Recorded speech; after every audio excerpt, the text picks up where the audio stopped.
Hello, beautiful people. Welcome to another episode of Politics and Pop Culture with Ciara. And Chris, today is Monday, September 28th, Mhm. 2020. Sierra, how are you feeling on Yes. this beautiful, glorious Monday morning? You know me, just blessed and grateful to be alive, to wake up, to be coherent, to think. I'm here. How about you? I'm feeling good. There's so much going on in the world. Let's just go Yes. ahead and dive on in. What's going on? Yes.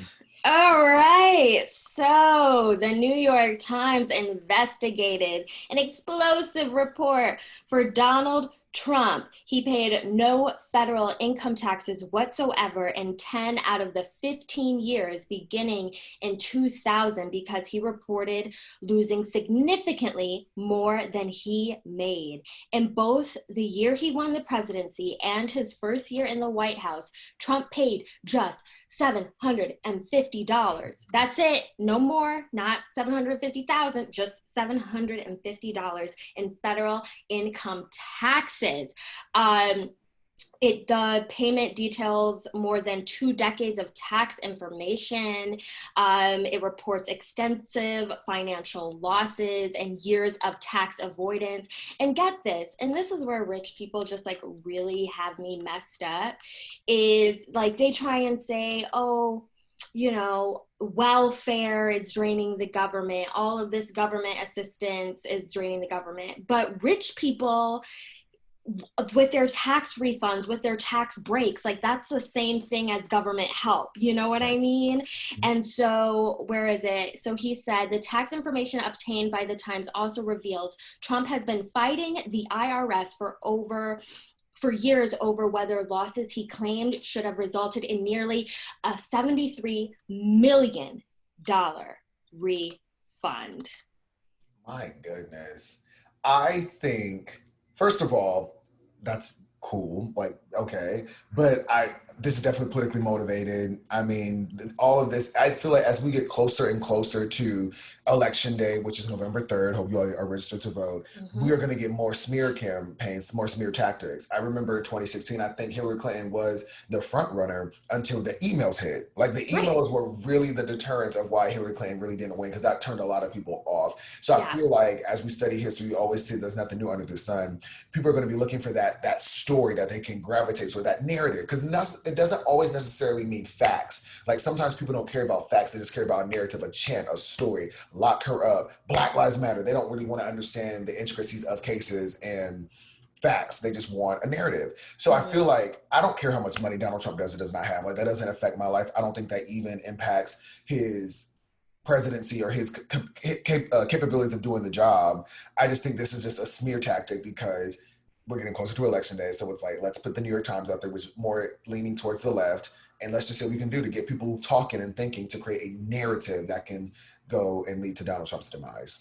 Yeah, I mean, I'm not surprised, but now we just have, facts or a news story to kind of Yeah. like A back it narrative. up. But A I'm narrative. not, Yeah. yeah, I'm not surprised. I don't know who would be surprised. Like, why would he be hiding it if it was just, what it is? Everything was good. Right. Um, I'm not even gonna try and pretend like I know taxes because all I know is it takes a big chunk out of my paycheck. Um, but I get a cute tax refund sometimes. But taxes is just a whole another beast that I need to read like an Elizabeth Warren book on or something. I definitely am on the same wave. And I think again, like you don't even have to know the facts. Like to this day, I still don't know what Hillary Clinton's emails means. Like I don't really know what happened. But all I know is that there were some emails that were sent on like a bad server that makes it seem like Hillary Clinton is a liar. And So that's all they did. What that's you all they just did. did, that's all they had to do was all Republicans had to do was get on stage and say Hillary Clinton's emails, Lock her they up. She's were in jail. hidden. And it's like, and like they don't even like you don't even have to go further. It's just that whole thing of like if you just get up there and say whatever and say it enough times, then People that don't believe it. will rise enough like suspicion. Yeah, I definitely agree. And it'll be interesting to see what the more narratives show up. Because if any of you are not aware, the first ever presidential debate between Donald Trump and Joe Biden is tomorrow at 9 p.m. And they're saying that it will be one of the most epic and most watched presidential debates of all time. They're calling this the Super Bowl of politics, and everyone will be talking about it. Ciara, do you have any predictions on what is going to happen with the debate between President Trump and Vice President Joe Biden tomorrow at 9 o'clock? I'm just nervous. Nervous for debates Biden? make debates make me nervous just in general, just that improvisation. Anything could happen. People are going to be coming after each other. It just makes me nervous and excited, because those are kind of like the same emotions. But I think Biden's going to be, I think they're both going to be strong, and I think it's going to be a show. Whether or not Trump says facts, whether or not he's actually going to say anything of like substance. I know like some people were like, we need a fact checker at the debate. That's yet to be seen. But Biden's going to come. Biden has facts. Biden has a plan. So I hope he just comes with that. I agree that it's going to be a show. I disagree when you said I think they're both going to be strong. I think Joe Biden is about to get trampled by Donald Trump.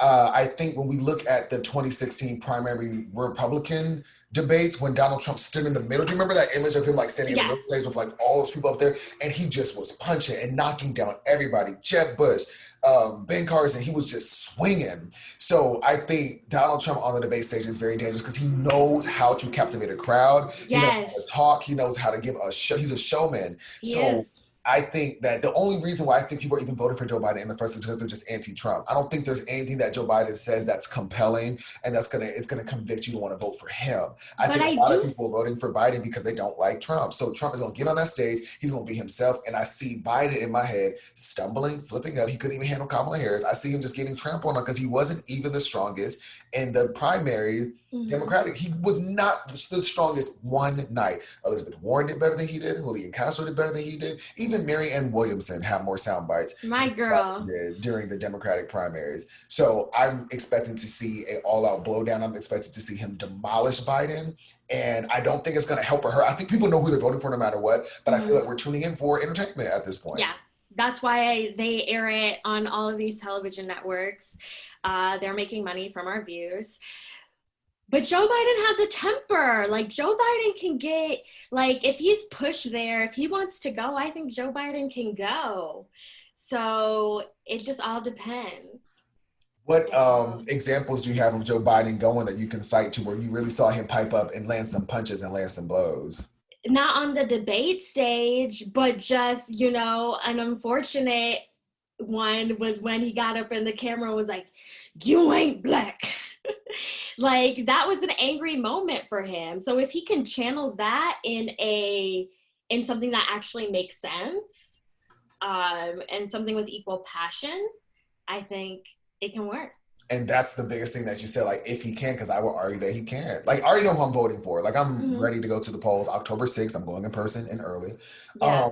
But I'm watching for entertainment. I'm watching to see what's going to happen because my experience of watching Joe Biden has been someone who's very, it always, I'm just getting over myself. I'm sorry. Excuse me. He doesn't know how to end. Don't do Joe like It's that. the truth. It's really the truth. Where I know President Trump, you'd be in jail. Oh, like when he said that about Hillary Clinton, people went up. Like he just knows how to. I remember when he debated Hillary Clinton, like, the way he just followed her around Oh and just yeah. was swinging at her, just left and right, just beating her down. And I think whenever you're in a conversation with someone, just as a life note, when you find yourself defending yourself more than making a point, you're losing. So if Mm-hmm. you're in the debate with Donald Trump and Donald Trump is just saying his things, doing Trump, and Joe Biden's gonna be trying to fact check and like defend himself, he'll look like the loser. If he could just be strong and fierce and be on the offense, which I don't see him having the capacity of doing, then Mm-hmm. maybe he'll win. But I think Donald Trump is going to annihilate Joe Biden in these debates. And I think it's sad and unfortunate. I wish it wasn't the case because Yeah. I do like Biden. I'm not going to Mhm. say that lie. I'm not going to put that out there. But I don't want to see him get pummeled. But I think that's what's going to happen. And like, I think that's why people were rocking so hard with Kamala after that. Was it the first debate that the Democrats did? Because she was like, bam, bam, bam. And they were like, oh, she can go against That's right. Trump. She can Prosecute the handle president. Trump. Mm-hmm. Um, so I'm like, send Kamala. Yeah, there's just no. I will say this a million times. When you look at those diverse, solid, strong candidates, you could have paid me to believe that it would have been Joe Biden. I'm just like, man, that's the best the Democrats have to offer. It's pretty pathetic. And I'm Mm-mm-mm. interested to see. Now I'm hoping you're right. I'm hoping he comes out the woodwork and just swings and we see something that we've never seen before. That would be fun. Yeah. So I'm going to be watching, hoping that that's a possibility. But do I think it's going to happen? Probably not. So Trump has appointed uh, a Supreme Court justice that I think I read is going to be voted on by the Senate by October 22nd. And I think this is like the fastest turnaround time that the Senate has voted for a Supreme Court justice. So these are just some little facts about Amy Coney Barrett. She is the nominee, sorry, the nominee. And I'm getting these from So You Want to Talk About, which I love. It's an Instagram page, and they just do quick facts about everything political, everything social activism. They just do little quick things about it. So Donald Trump has chosen Amy Coney Barrett to replace Ruth Bader Ginsburg on the Supreme Court. She's 48 years old, a judge on the U.S. Court of Appeals for the Seventh Circuit since Trump nominated her in May 8th, 2016. Sidebar, Trump is nominating a lot of conservative judges across this nation. So, yes, the Supreme Court is the biggest, but it's happening. He's doing this on a smaller scale throughout the US. Okay, she was a professor at Notre Dame, belonged to the University Faculty for Life until 2016, which promotes anti-abortion resource, according to her judicial questionnaire. She also expressed her views on abortion in a university magazine, describing her own conviction that life begins with conception. Barrett is on the record arguing courts should invalidate the Affordable Health Care law. She criticized Chief Justice John Roberts for his decision to uphold Congress' authority to enact large portions of the Affordable Care Act. According to Barrett, Roberts pushed the Affordable Care Act beyond its plausible meaning to save the statute. So she is like, people are like she's pro-life, like that's a big thing, but I think what we really need to be looking at is her view on access to healthcare and the Affordable Care Act.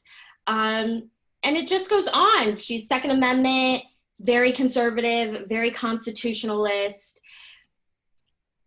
and that it is what it is, the complete It opposite of is. Ruth Bader Ginsburg. There's other conservative judges on the Supreme Court. Now it's just a conservative majority, which I think should be, I don't think that should be the case. But yeah, any thoughts about this?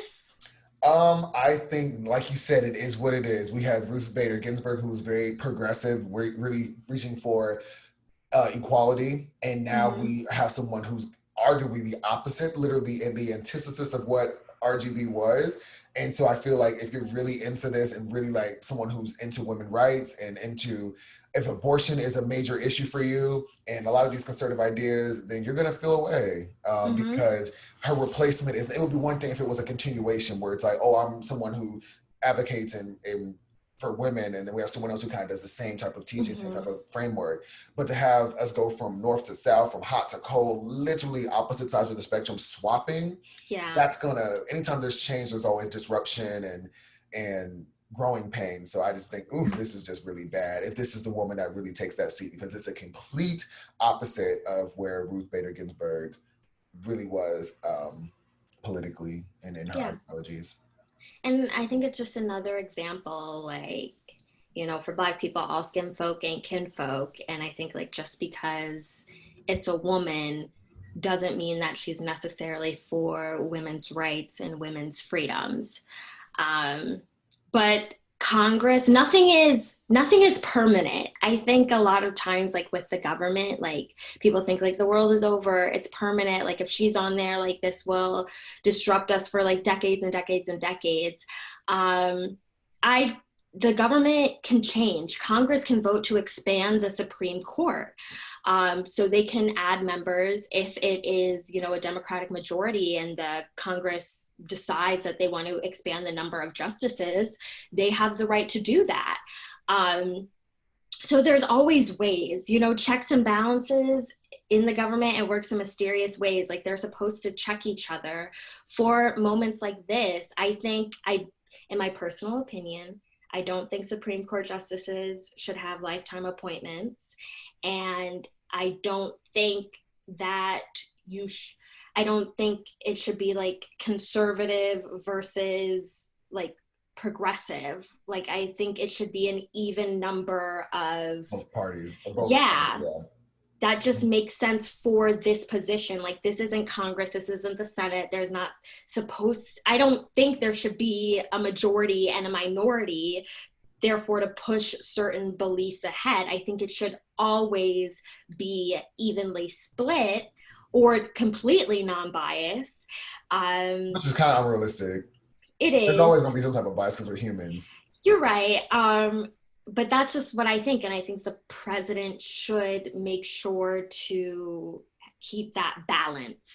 Correct. Because a couple of things there. First, I think this goes back to what Candace Owens' point was in Blackout. I remember I was watching an interview with her and Mark Lamont Hill where she talks about the only diversity that matters is the diversity of ideas. Because you can have Mark Lamont Hill and Candace Owens, who are both Black people who would be quote unquote diverse, that are on complete opposite sides of the spectrum. So to your point about Amy being like a woman, like all skinfolk and kinfolk, just because someone's a woman or just because someone's Black doesn't mean they're upholding and advocating for issues that you think that they should or would. So that's a big point, is that diversity ideas is so important. Secondly, I completely agree with you on the fact that it shouldn't be lifetime appointments, because people grow, people change, and it should be able to have that passive power. Like just for one person, for generations, just to have that seat, that's a little much to me. And it would just be interesting to see how this falls out. I also don't think Trump is somebody who wants to try to be like equal. I think Trump has like his interest of like what he wants to push forward and putting people in those places, and reinforces like his base, that red meat America, like, you know, those people. Oh, that's what they were saying. It just came to me. He wants, if there's like anything suspicious happening with the elections, it goes to the Supreme Court for a vote. So the Supreme Court could determine the election results if it's like a sticky situation happening. Which easily could, because we're in Corona, because there's been an increase in mail-in ballots. So Donald Trump, who's likely to lose because of that, he could call fraud and be like, help me. And then since he has a woman that's on his team that's already advocating for him, it gives him more power, because people put people in power who make decisions that help them. Like with the Breonna Taylor instance, I highly doubt that grand jury just these progressive Black people that read the news. It was probably very, very, very conservative, Blue Lives Matter type people that made sure that the Breonna Taylor cops were protected. Because when you put people in power, you control things. Life is all about power, the 48 laws of power. All right. With that being said, what about the power of The Rock? Moving into pop culture. That's a really good question. Do you know where he is on the ranking of most followed people on social media, like Instagram? Because I know he is one of like at least top 10. Followed on Instagram, like Instagram accounts is Dwayne The Rock Johnson. And recently he just endorsed Joe Biden and Harris with a nice video. Did you watch the video? No. It was very disingenuous to me a little bit. He called Kamala Harris a certified badass. I was just like, is that how we're gonna talk? I mean, but that's okay. And it kind of seems like a little bit of like talking points that, oh, Joe, you talked about how our fathers have taught us respect is earned. Like, it didn't really feel good. And then Kamala Harris just smiled the entire time, where I just felt like it didn't feel real to me. But I've watched, I say I didn't watch because I watched Kamala Harris with Lizzo. I've watched Kamala Harris with, just with doing lives with different celebrities, and she has her talking points. Like, she says what she says, and then she throws in like a bit of her personality, but she's gonna make sure y'all know what the agenda is. So stopped watching, but I'm not a fan of The Rock. So, Well, you're in the minority because he has 198 million followers. He's the fourth most followed person on Instagram. I don't think that this endorsement will move the needle at all. I don't think people are looking to social media influencers to tell them how to vote. yeah. Unfortunately, I think people look at culture for how to raise them, how to handle their personal lives, but politically, I don't think people are looking at Ariana Grande, like, oh, I need to vote where, or what, The Rock, or, and I wasn't sure who I need to vote for. So, oh, The Rock told me Joe Biden. Okay, I'm going to vote for.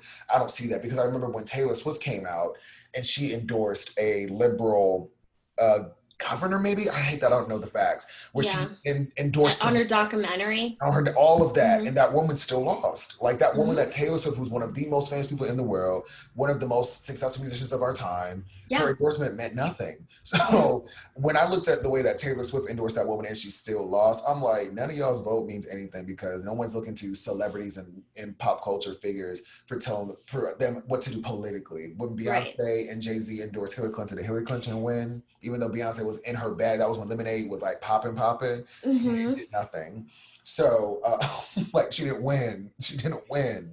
I mean, voting is not buying an album. Voting is not like supporting the artist. I just, Voting is not black as Kang. I mean, but then, maybe celebrities do have influence as far as registering people to vote. I don't even know because then all those celebrities were also behind Stacey Abrams, but that was voter suppression. But all the Was it? celebrities were going, yes, she still has not conceded. She's filed lawsuits. Um, so yeah, uh, I don't know. Right. Politicians are not supposed to be celebrities. You know what I mean? Like they're not supposed to be like influencers are leading pop culture. I think Obama changed that standard, and I really think just as far as like Kamala, they're really trying to push this like cool, hip, up to date, down, which she probably like really is, but I just feel like they're just trying to make sure like she's popping, she's friends with celebrities, but it's like She no, watches Fast and Furious and Jumanji. She said that in the video. Like, I've seen all your movies, The Rock, or they call him DJ. Who the hell calls The Rock DJ? I They don't were calling him DJ in the video, which again seemed disingenuous. I was just like, okay, y'all. just stick to how you're going to make people's lives better, please. And it's like celebrities, they're rich, they're famous, they're powerful, they live different lives than the majority of Americans. So it's like, how can The Rock know what's best for me? You know what I mean? And so it's a big disconnect. We like them because they live these dynasty lives, right? They have things we don't have. They live this different life. We want access to it and we follow them for it. But they don't know me, like they aren't We're not here for relatable. me. And politicians are supposed to be here for me. Like they're supposed to be doing service for the people. And so I think they need to really get in it with the people, start doing some lives with some average folks Yeah. who directly are in contact with people and together they're getting out the vote. Not sitting with Cardi B. And it's just like, no, you need to talk to people who are actually going to call their friends and bring people to the polls, not just influencers who are on a live. um It's both. so It's both. Like, do that because I understand clout is important. I get it, but it's also everyday Americans. It's both. yeah, yeah. Absolutely. That's a good. Mariah Carey, do you like Mariah Carey? Oh my gosh, I love Mariah Carey. I met Mariah Carey in Las Vegas. Her book, The Meaning of Mariah Carey, will come out tomorrow. It is going to be available everywhere. I recently watched her interview on the Oprah Conversation, which is available on Apple TV. It was very informative, and it seems like she's revealing so much about herself and her marriage to Ty Mottola and being biracial in her family that we've never seen or heard before. So I'm Mm-hmm. excited to read the book. I'll probably have it read by tomorrow. It comes out tomorrow. It'll probably be read tomorrow. Get it. I don't know how long it is. I feel like it's going to be long, but if anybody will be interested, The Meaning of Mariah Carey will be out tomorrow wherever books are sold. So we can talk about it on Wednesday. Yes, yes, yes, yes. So, Ciara, do you want to wrap us up with something good for the people? I do. So yesterday at like 1 in the morning, I found myself on Amazon. And then I was just scrolling through things that have been on my mind that I've like kind of always wanted, and I bought them at like 1 in the morning, and I felt good. And then I just really started to like think of like the reasoning behind my retail therapy and why I buy things and like when I buy things and what time I buy things and how I feel after. And so I'm just here to strongly advocate for retail therapy within your means. If it means just going to buy a donut, okay? Just something. Just I go to CVS and just get like a lip gloss or something, or just like a skincare product. And it just makes me feel better. I look at it as self-care, as things for me to take the stress and anxiety out of my life. I'm very proud of my purchases. I always make sure that, you know, I buy things, especially if it's a big purchase, like if it's been on my mind for a long time, then I know it's something that I really want. Whereas if I just like forget about it, then I don't want it. So with that being said, I bought a record player. Nice. I've been thinking about getting one of those because I have Lemonade on vinyl. And someone Yeah. came over to my house and was like, "Do you have a record player?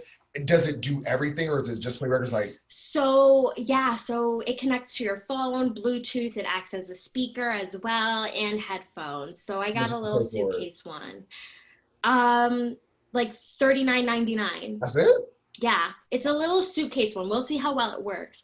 But my parents are both, you know, of that age where, you know, it was all records. That's how you listen to music. That's the only way you listen to music. So my dad has like a real record player, and he has hundreds of albums, you name it, every single Motown artist he has on vinyl. And so I was like organizing his record collections. It was just so nostalgic, and just it just felt so good to organize and alphabetize. That's another self-care thing I like to do. Love that. But I was listening to Prince, Michael Jackson, Marvin Gaye, and listening to it on vinyl is just a completely different experience. It's a completely different way to experience music, and it's an actual experience. And I don't know if it's the actually like taking it out. Anyways, I'm rambling. I bought some of my favorite albums and a vinyl. I love that. And I feel like your point is like do something that makes you feel good because Mm-hmm. this life is hard in this world that Yes, we're in. it's hard. Life is So hard. if you need to go to CVS and buy a lip gloss or alphabetize some records, and that's healthy. You're not out here doing no drugs, storing up cocaine. That is beautiful. So I appreciate that. That's really a good point. Yes. Well, this is another episode of our show, Politics and Pop Culture. Yes, thank you guys so much for watching Politics and Pop Culture with Ciara. And Chris, remember we do new episodes every Monday, Wednesday, and Friday. So subscribe to us, whether that be on YouTube or your podcast service platform. There we Yes, go.